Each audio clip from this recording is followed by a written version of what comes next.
What's good? This is Mendez coming at you evening of the 1st of May 2019. This is the audio-video version of my article, Less of a Question, More of a Comment. If you attend panels or presentations ever, I need you to read this article or listen to this article because best case scenario, I need you to help protect me from less of a question, more of a comment guy. And worst case scenario, you are less of a question, more of a comment guy. So let's talk about panels in general. Let's talk about panels about diversity and identity topics in particular, and how you as an audience member can make choices and ask questions which improve that experience for both panelists and audience. I'll also answer some questions that we both did and didn't get to at PAX East's Designing Asian Settings and Themes in Analog Games panel. So, I've spoken on this panel, henceforth the Asian panel, thrice now, at PAX Unplugged in Philadelphia, Breakout in Toronto, and PAX East in Boston. Co-panelists and moderators have included Agatha Cheng, Banana Chan, Clea Yunsu Davis, Brother Ming, Victoria Kanya, Sharang Biswas, and Daniel Kwan. The top 3 lessons I've learned about how to panel: as a moderator, stick to an outline or a schedule. As a panelist, bring a notebook, write down bullet points for what I'm going to say before I say it, and don't say things I haven't written down. And stay close to the announced topic. So, adhering to these rules results in a focused, coherent panel which the audience may follow easily, with lots of time for questions. But did you know there are also better and worse ways to ask questions at panels? Now, the best questions do 3 things. They make good use of the panelist's expertise, they make it easy for panelists to formulate quick and trenchant answers, and they make the answer relevant to multiple audience members. And so in this article, I'm going to try my damnedest to provide positive and active and constructive recommendations, but to be honest, I don't think of the advice I'm about to give you in positive, active, and constructive terms. The way I actually think of it is that it seems like at most of the diversity panels I attend, someone in the audience is out to get the panelists. Either they want to get us on the hook for something we can't give, usually absolution or permission for acts they suspect might be harmful, or they want to catch us in errors or contradictions for some baffling personal reason, like maybe they won a couple of arguments on Facebook and they want to try the next weight class up in terms of proving strangers wrong to feel good about themselves. So, if you pay attention to what I'm about to tell you, you can make sure you are not that guy, and you can model good behavior for all potential that guys out there.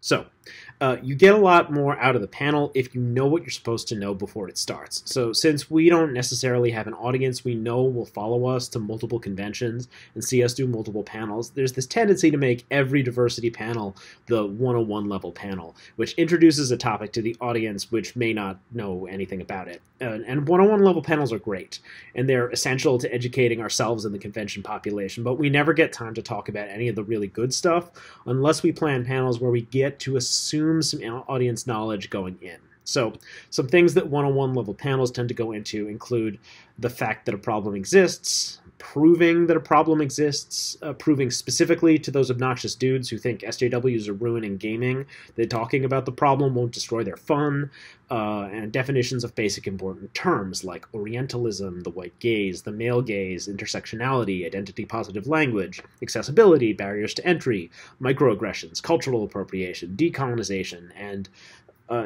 if you just look at the list of topics that Francesca Ramsey and Natalie Wynn and Jay Smooth talk about, they'll cover a lot of this stuff.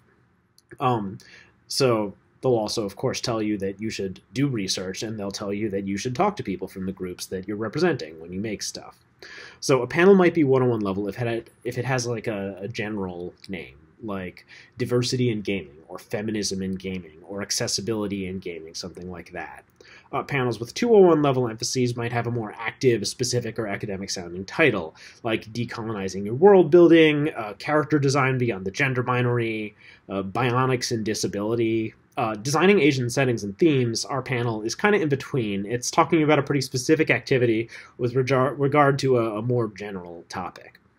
So, if you want to encourage more 201 level panels, get familiar with the items on that list that I just gave you. Stopping to explain things is fine and productive. It's our job that we're not paid for, but if we don't have to do it, we can get to more advanced topics. So, these are the worst questions in ascending order of sin.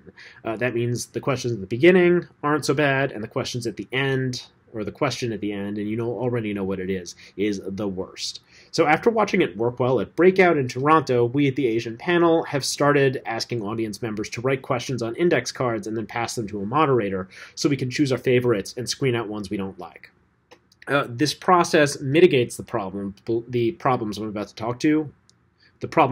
This process mitigates the problems I'm about to talk about a little bit, but especially if you're doing a traditional grab the mic and talk Q&A session, please think your question over before you do one of the following. All right. Any thoughts on? So questions of the format, any thoughts on topic, seem to happen at most convention panels.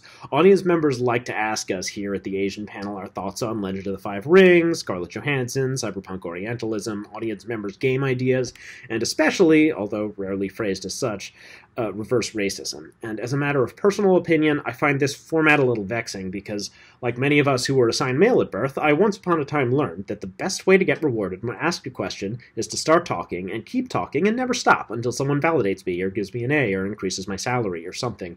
And now here I am with this blog. So a question this open-ended complicates my approach. Where do I start? What if no one actually has any thoughts on that thing? And other panelists probably like this question for the freedom it gives them. And they're not wrong. This is a matter of personal preference, and that's why we have multiple panelists. How to respond? I feel like there's no right answer to this one, which is kind of part of the problem. And how to improve it? So it's not wrong or harmful to ask any thoughts questions, but if you get a little more specific, panelists can easily focus their answers, and if they have other thoughts and the time to state them, they may well do so anyway.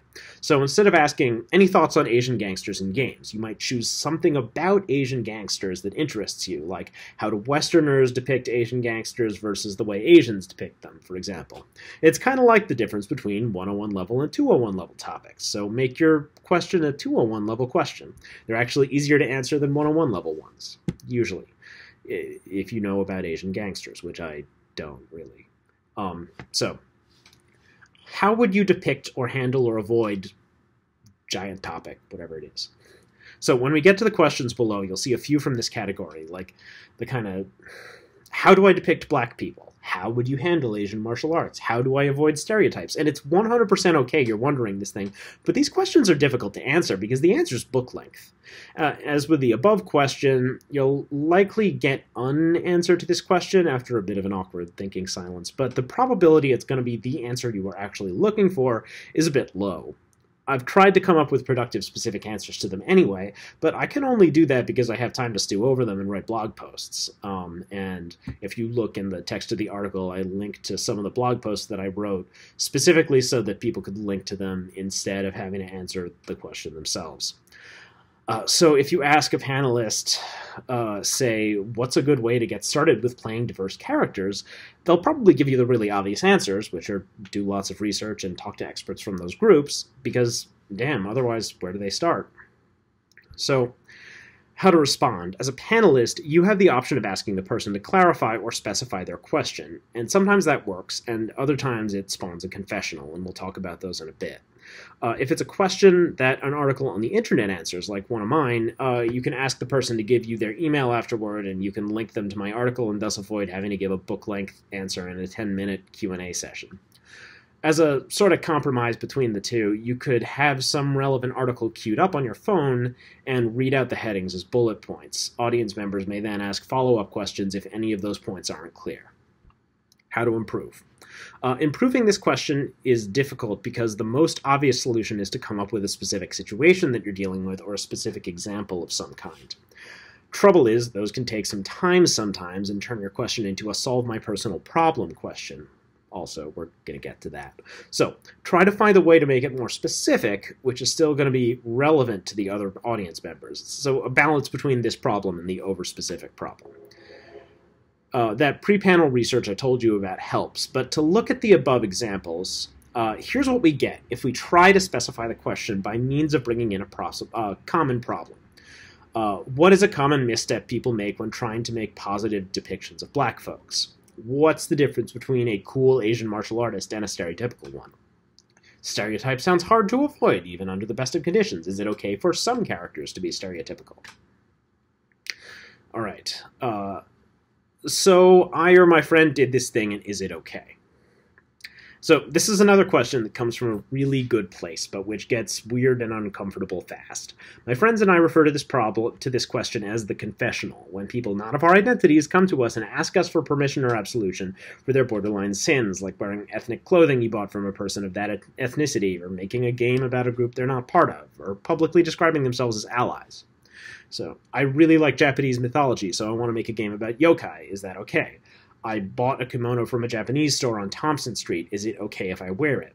I'm designing a game inspired by Asian fantasy, which, in the 3-minute long description of your fantasy heartbreaker, does that seem okay to you?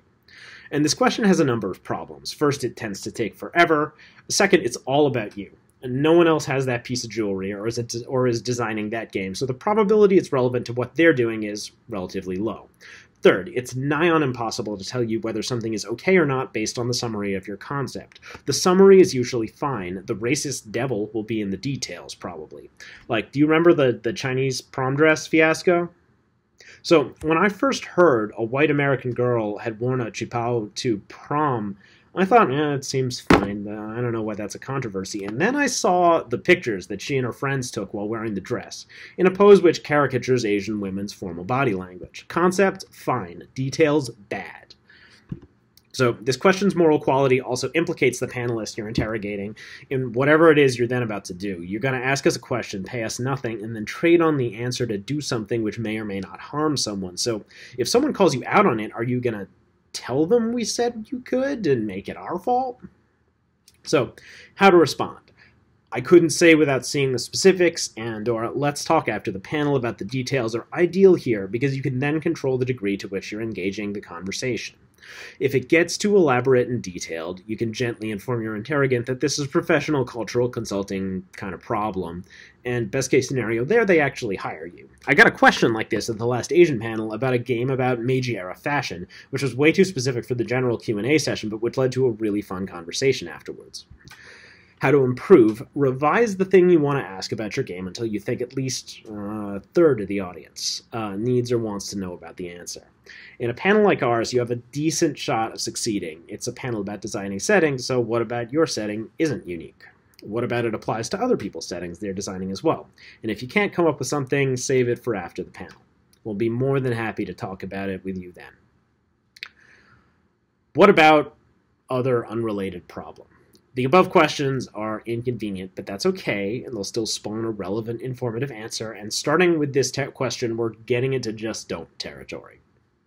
So, given the diversity of things we care about, we sometimes struggle to stay on topic here at the Asian panel. Beyond setting and theme design, there's so much of Asian experience in gaming to talk about, and so much of social justice that has to do with other aspects of our identities besides that. It's even harder to stay focused when someone asks us about a topic we care about that's outside the scope of the panel. But most of all, it's a problem when it's asked in bad faith to derail the discussion. But isn't disability a big problem, too? Why aren't you talking about that? What about class? What about other ethnicities? Why are you so worried about microaggressions when there are macroaggressions? And this question exemplifies the tu quoque fallacy and its higher rate of fire, lower accuracy variant, whataboutism. A whataboutist derails a discussion of topic A by bringing in a similar and perhaps valid but not actually relevant topic B.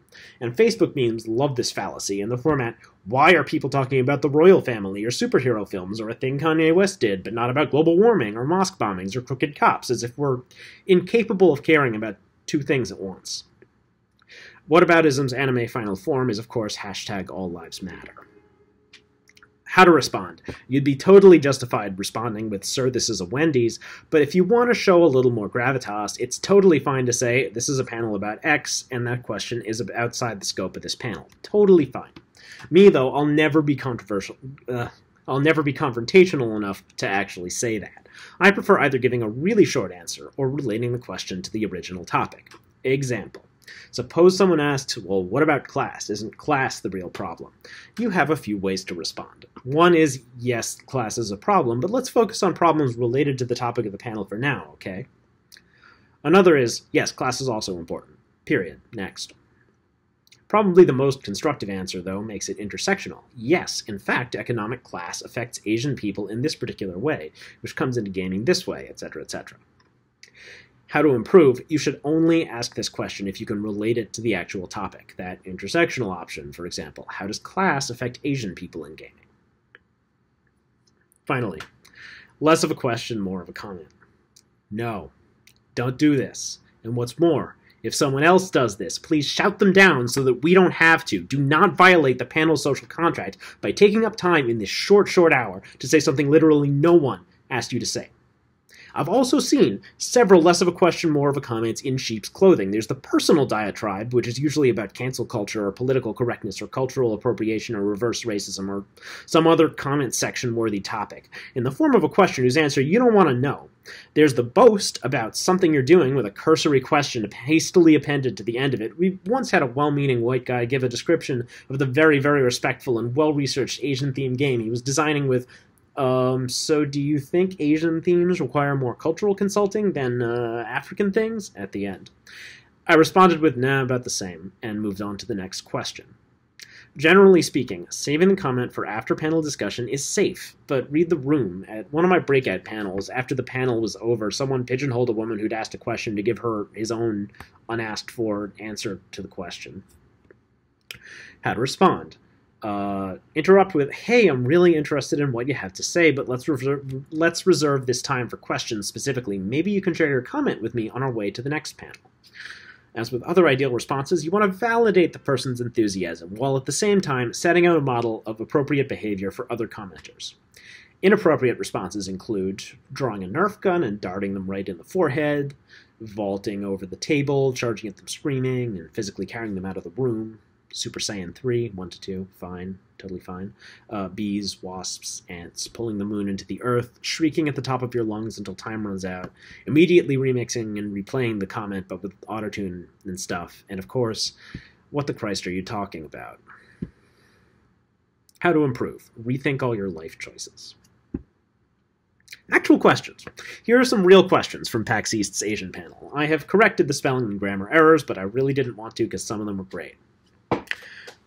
And I'm gonna pull random pieces of paper out of my file cabinet and pretend the questions are written on them so it looks slightly less weird. All right. Question from my old Masks character sheet. Japanese games sometimes have characters that look non-Japanese or Western. Have you ever felt offended or heard of people from the West being offended? First off, quick reminder, Japanese anime, manga, and video game characters whom Westerners sometimes read as Western, usually for hair and eye color reasons, are not necessarily intended or read as such in Japan. But if I understand this question, the interrogant suggests that Westerners may find Japanese depictions of Westerners offensive. Sure. I have discovered that any slight against Americans inevitably stirs up a very long angry paragraph in the comments section of something. But I think we need to talk a little about the relationship between offense, harm, and systemic oppression. So, it doesn't take much for an expression to offend. Nothing's inherently offensive, after all, not even racial slurs. Context and meaning imbue those expressions with the potential to offend. Anyone can find any expression offensive, potentially, if they think the expression insults them or someone else, but there are different tiers of offense. For example, 1, things you find insulting. 2, things you find insulting which generate harm. And 3, things you find insulting which generate harm, which feeds a system of oppression. So, people who cite that Stephen Fry quote about offense not mattering often fail to differentiate between the tiers of offense. If I insult the President of the United States, that's offense on a far less impactful scale than if the President of the United States insults, say, a senator from Minnesota. I still use the term offense casually to refer to all 3 of those tiers, but increasingly, I'm trying to refer to expressions as harmful or oppressive or racist or whatever, as much as possible to specify in which tier they fall. In my line of work, I haven't got time to worry about number 1, or even number 2 most of the time. So, looping back to the original topic, sure, Japanese portrayals of Westerners often offend. Within Japan, I can even believe that they might harm Westerners sometimes, but Japan's most harmful and oppressive characterizations of Westerners tend to portray black folks. And if you look in the article, there's a link to Yodoya's video about racism in Dragon Ball Z, which is a great thing to watch, even if you lost track of Dragon Ball Z a long time ago. All right, next question. What are some depictions of Asian-inspired fantasy that you think are very well done? So, Avatar: The Last Airbender and The Legend of Korra prove that yes, white men are capable of getting it right if they ask for help. Actually, you know what? So is Big Trouble in Little China. So I avoided watching it for years because it looked like a cliché appropriative movie about a white savior. It's the opposite, though. Dated by modern standards. It upends common tropes in Western presentations of Asian themes, decenters white heroism, and did so in a time period when no one ever complained about this kind of thing. And it still missteps from time to time, but if we could all live up to its standard, I'd have much less to worry about as a cultural consultant. Okay. Next question from this receipt from the Complete Strategist. When creating a fictional world, what is a good way to avoid stereotypes and Planet of Hats? So this is kind of a how do you giant topic question, and I'm struggling to come up with a method for avoiding stereotypes more sophisticated than learn all the stereotypes, don't put them in, make sure there's more than one member of any group, and show your writing to a cultural consultant you paid with actual money. I had to look up what Planet of Hats means, but it sounds like Planet of Hats is a fictional culture, species, or planet where everyone is unrealistically similar, right? So I think it's the same principle. The more rounded characters from that group you add, the less likely you are to wind up perpetuating stereotypes. If instead you only have one Asian character, any trait you apply to them is going to apply to 100% of the Asians in your world, so good luck avoiding all of them. Next question from this map drawn by a small child. A discussion I once had, or no, that's a little later. Okay, what are some current games, analog or otherwise, that do a good job at properly representing Asian culture? So, you want good Asian-themed games? Support Asian creators. Check out everyone I mentioned as panelists up top, plus Toby Abad, Mariam Ahmad, Sunfeng Lim, Christopher Chung, Nicole Jekic, and Liam Liwanag Burke. Also try the Japanese RPGs translated by Starline Publishing or Kodadama Heavy Industries. For example, Tenra Bansho Zero has some sexist art and unsophisticated attitudes towards indigenous people, but is otherwise a dope take on feudal Japanese and anime tropes from a Japanese perspective. All right. Next question from my hat that I left over here. A discussion I once had was about cyberpunk's vapid fetishistic fascination with modern East Asian aesthetics. Do you have any thoughts on this? My original question was too complicated. Do you have any thoughts on how Asian aesthetics are used in cyberpunk? I actually prefer the first version of this question. It's still technically an any thoughts question, but the specificity helps me. But at any rate, cyberpunk Orientalism in the West grows out of several real-world factors, such as the Japanese post-war economic miracle, China's rise as a world economic power, and Asian immigrants' position as market-dominant minorities in myriad countries. These forces grew Asian people, and especially Asian consumer goods and services, if you remember those, and the relationship between them and racism from my fortune cookie article. It grew them in visibility and relevance to non-Asians. And their reactions ranged from fear of a new yellow peril to engrossed fetishization, which they expressed through a genre intimately intertwined with commercialisms, carrots and sticks, that is to say cyberpunk. Trouble is, most cyberpunk historically foregrounds white characters and themes. Asian settings, material culture, and media become set dressing, supporting characters, and objects of violence or sex. We wind up with a katana-wielding white dude riding a Kawasaki sport bike down city streets, surrounded by glowing Chinese character signs and perhaps faceless Asian people. If Asian themes do show up, we learn how the white dude is better at them than all the Asians. And even beyond the fetishization element, cyberpunk Orientalism tokenizes us, in that it represents Asian people and things, but not Asian voices and perspectives. Fortunately, Asian cyberpunk by Asian creators exists, and if you act now, you can consume it as an antidote to this trend before someone remakes it with Scarlett Johansson. Right. Next question from this bottle of hand sanitizer. Would you consider stereotypes to be the same as racism? They're two different related concepts. There are stereotypes that don't have to do with race, some of which relate to another kind of systemic oppression, and others which are more unrelated. Racism is the systemic application of racial prejudice to empower one or more races above others, and stereotypes are generalized characterizations about a group based on limited or erroneous data. Racial stereotypes are a subset of both racism and stereotypes, the middle of the Venn diagram. All right. Next question from a check that I hope I deposited. How would you recommend depicting mythology in a gamer setting that blends both history and contemporary practice? Okay, this question is difficult to answer because how I would recommend depicting mythology is a book-length issue. I can't say more without knowing some details about which mythology and which contemporary practices, but you can look at my work in Scion on the Deva, Orisha, and Shen pantheons for some examples. Okay. Next question from a manual for the use and care of an air conditioner. Thoughts on the depiction of men and women in Asian games and how Westerners view them? Yes. This isn't any thoughts question, but fortunately I have some specifics in mind. Content warning for the coming gender and sexuality disasters. Okay, here we go. The West ties its portrayals of Asian identity to Asian masculinity and femininity. Asian identity narrows the range of acceptable performances. Asian gender narrows it further. Generally speaking, the West hyper-feminizes the physical signifiers, behaviors, and roles of Asians of all genders, binding women into patriarchally defined characterizations, conservative, studious, submissive, and men into permanent outsider status, nerds, instructors, support professionals, etc. Asians who are neither men nor women get classified as grotesque feminine men, regardless of their self-definition.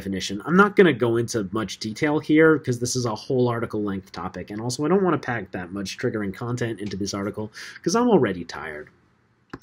So then there's positive Asian portrayals, and even when those don't fall into offensive territory, actually, especially when, in some ways, only a narrow range of gender performances don't start trouble with the white patriarchy. I use he/him pronouns, so I'm going to zero in on masculine portrayals here.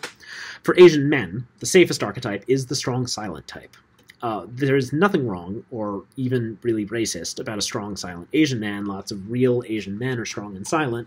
Lots of Asian heroes like Ogami Ito, Kyuzo, and Tsubaki Sanjuro fit into this category, although Westerns heavily influenced all those heroes. But consciously and unconsciously, we tend towards strong, silent Asian men because the Western patriarchy doesn't see them as serious threats. Asian men who are sexy, funny, in non-self-deprecating ways, or, worst of all, better at something than a white man without cheating, append that narrative. The most important frontier of Asian personalities concerns characterizations orthogonal to those positive and negative gender stereotypes. Again, strong silent men and studious conservative women aren't bad, they just don't broaden the range of acceptable portrayals and, correspondingly, the range of safe and validated ways for real-life Asians to perform their gender and their truth. To find groundbreaking characterizations, look to Asian comedians like Ali Wong and hip-hop artists like Awkwafina. To hear me talk more about this subject, there's an interview between me and Alex Roberts on Backstory, where I get pretty deep into this. Next, from my actual phone. What is something that to non-Asian people seems like not a big deal due to the lack of societal context, but bugs the crap out of you? So, to continue with the previous question's theme of acceptable positive Asian characterizations, when the West attempts to portray Asian culture, it harps on concepts which are especially obvious to the Western gaze, overplaying and then eventually colonizing them, especially honor. Reputable sources like Subtitles and James Clavell have told Westerners that Asians care about honor, but the West filters its take on Asian honor through Westernized ideas like Bushido and face. Okay, what kind of Asian is the most honorable? A samurai, right? But the honorable samurai comes from A, those cowboy-influenced Japanese heroes from the previous question, and B, I think I have it here.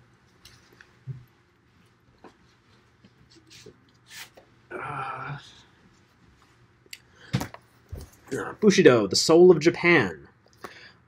This is a book by a Quaker author. It's a heavily Christian-influenced text which simplifies Japanese mores into terms comprehensible to Westerners. Real samurai had heard of honor in Bushido, but they were often too busy shooting, screwing, and betraying each other to make a big deal out of them.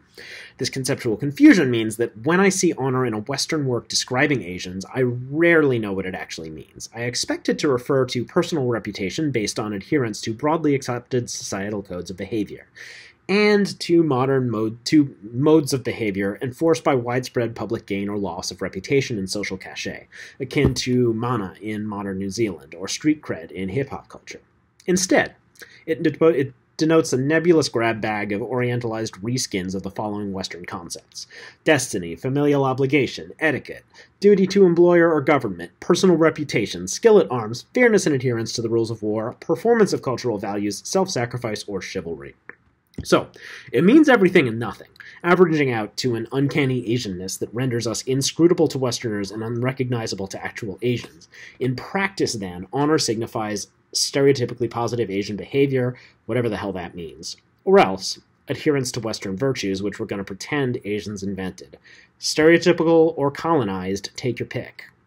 Japanese characters written by C.C. Akira Yoshida, Zabolski, Ernest Klein, or other low-key and high-key racists accordingly chatter nonstop about their own honor, others' honor, honor this, honor that. There are these street dancers in Manhattan who finish every show for tourists by jumping over an Asian guy. They drag out of the crowd with the threat, "If you do not help us, you bring dishonor upon your family." That's real.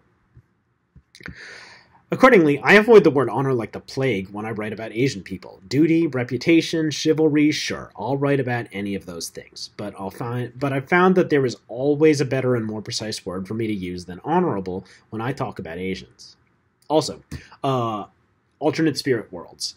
Japanese, Chinese, and Korean spirits don't occupy alternate universes or separate dimensions, as spirit worlds are sometimes portrayed in the West. They occupy the same world we're in. No spirit planes, no spirit worlds. They're in the literal forest and sky. Don't colonize other people's mythology with D&D cosmology.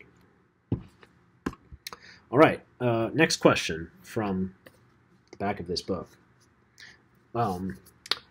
How do you avoid Asian mysticism in a setting that features high fantasy, such as a yokai or Shinto-infused Japan?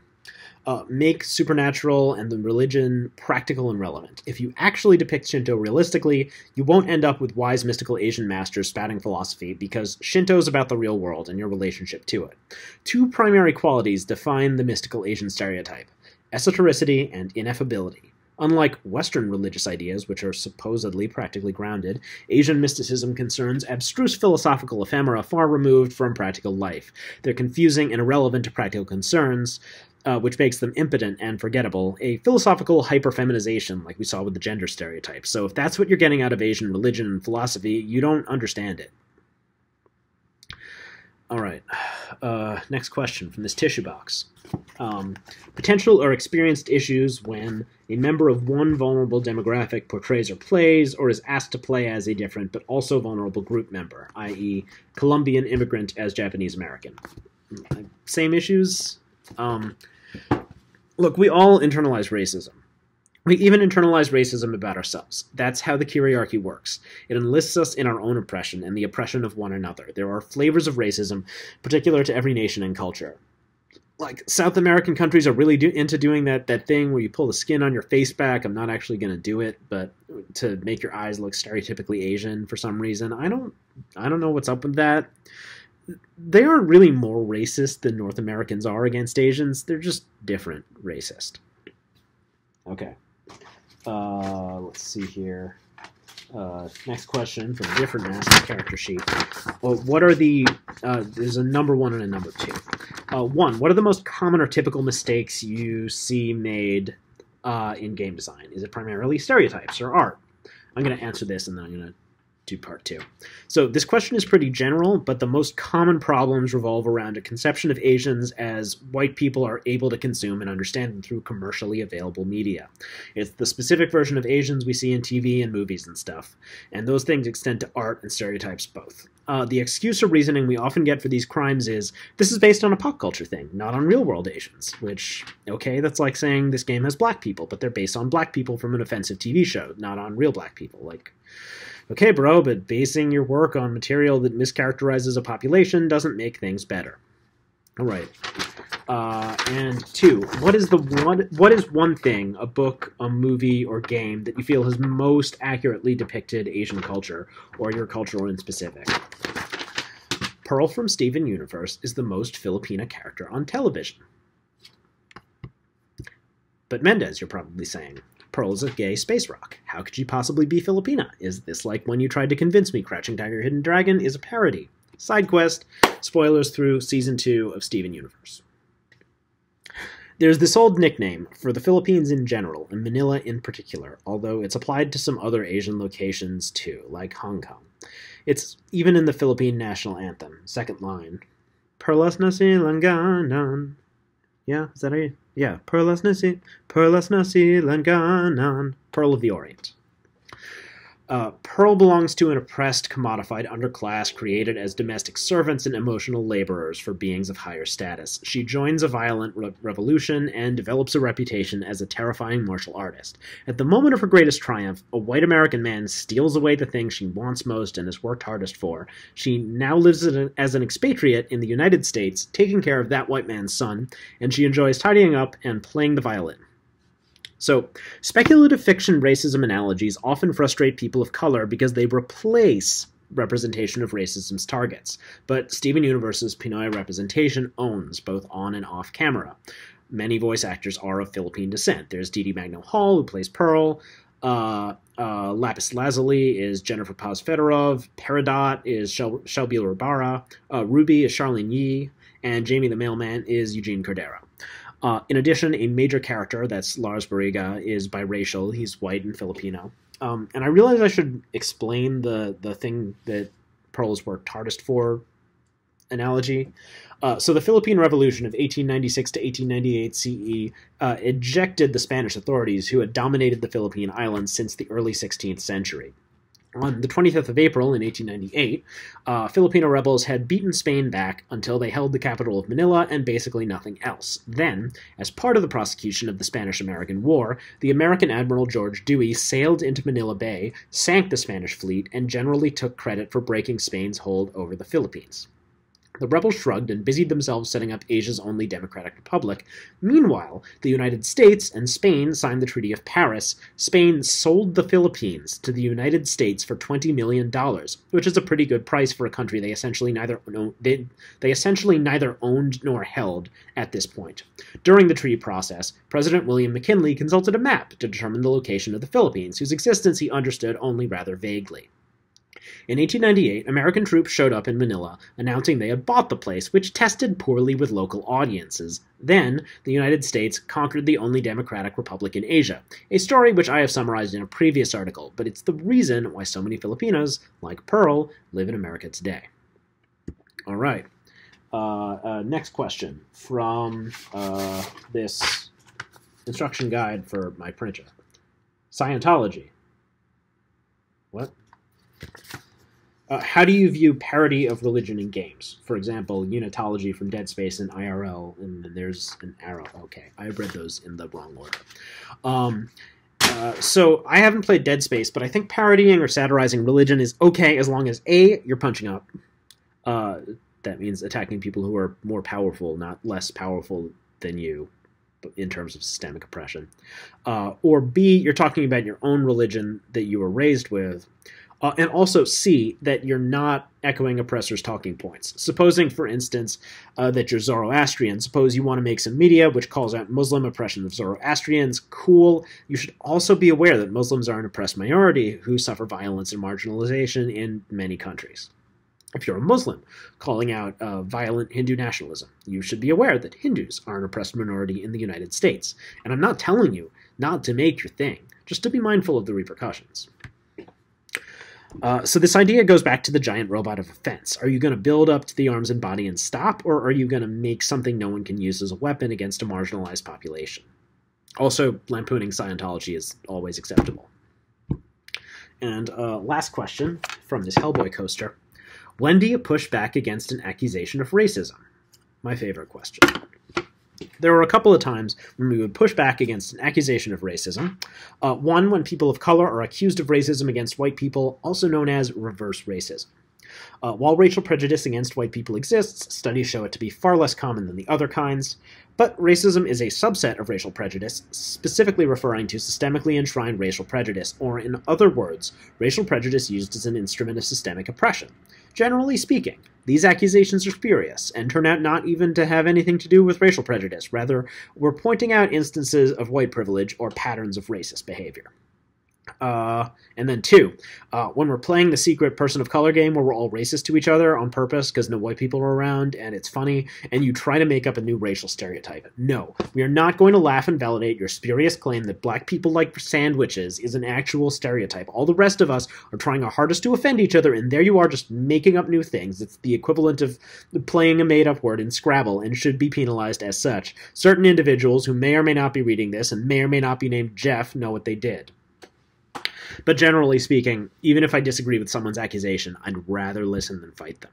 Because generally, that way, I get to learn something about why they're upset, especially if they live closer than I am to the thing that we're arguing about. Like, I have lots of academic and professional experience, which helps me when African issues come up in cultural consulting, but I still don't have the same life at stake as a black person, because I can set those things aside if I don't want to think or talk about them. If someone has more at stake, more to lose, they'll be more sensitive, but that's a good thing for me because it's important for me to know why they're sensitive. So if this issue comes up for you, if someone says something offends them, even if you're sure they're wrong, listen and find out why they broke their silence. Care more about their feelings than you do about being right. In conclusion, whenever that guy manifests at a panel, it feels like one of those cartoons in which a recurring villain always delivers the same line when they show up, just less cute. But I have to remember, those guys probably aren't a coordinated conspiracy to prevent me from enjoying diversity panels. Probably, like Daniel Kwan always reminds me, most of them come from a place of ignorance and actually want to learn. As frustrated as I sound at times during this article, I know that's true of you too, so don't let me scare you off. Please come to diversity panels. Please ask us questions, even questions you think might be bad, because I can't ask you to improve unless you try and fail. But challenge yourself to excel, even there. We're getting better at this. You can too. Let's grow together. Any questions? So thanks to everyone on Patreon who helped make this post happen. If you want more, you want to help me pick an article topic for next month, back me. Peace.